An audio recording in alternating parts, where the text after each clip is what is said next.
জীৱনটোত আগবাঢ়ি যাবলৈ দুটা বস্তু খুবেই প্ৰয়োজন। প্ৰথমটো হৈছে শাৰীৰিক সুস্থতা আৰু দ্বিতীয়টো হৈছে মানসিক সুস্থিৰতা। বৈদিক জ্যোতিষীৰ মতেও এই দুইটা বস্তুক প্ৰতিনিধিত্ব কৰে।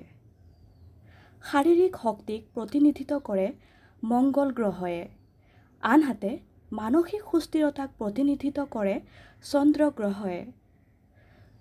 জ্যোতিষীৰ মতে আৰু বেদ উপনিষদসমূহৰ মতেও এই দুয়োটা বস্তু শক্তিশালী কৰি তুলিবৰ বাবে, মংগল গ্ৰহক শক্তিশালী কৰি তুলিবৰ বাবে বা শাৰীৰিক শক্তিৰ বৃদ্ধি কৰিবৰ বাবে সদায় দৈনন্দিন কচৰৎ কৰক বা ব্যায়াম কৰক।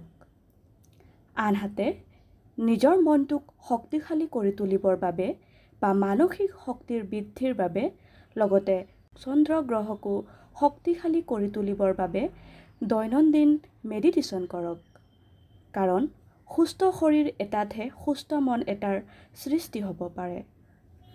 সুস্থ মন এটাইহে আপোনাৰ জীৱনৰ লক্ষ্যত উপনীত কৰিবৰ বাবে আৰু আপোনাক সঠিক সিদ্ধান্ত ল'বৰ বাবে সদায় সহায় কৰিব। গতিকে এই দুয়োটা কাম কৰক, শৰীৰ আৰু মন দুয়োটাকে শক্তিশালী কৰি তোলক আৰু জীৱনত আগবাঢ়ি যাওক। চ' আপুনি ভালেই থাকিব, সুস্থ হৈ থাকিব। ধন্যবাদ।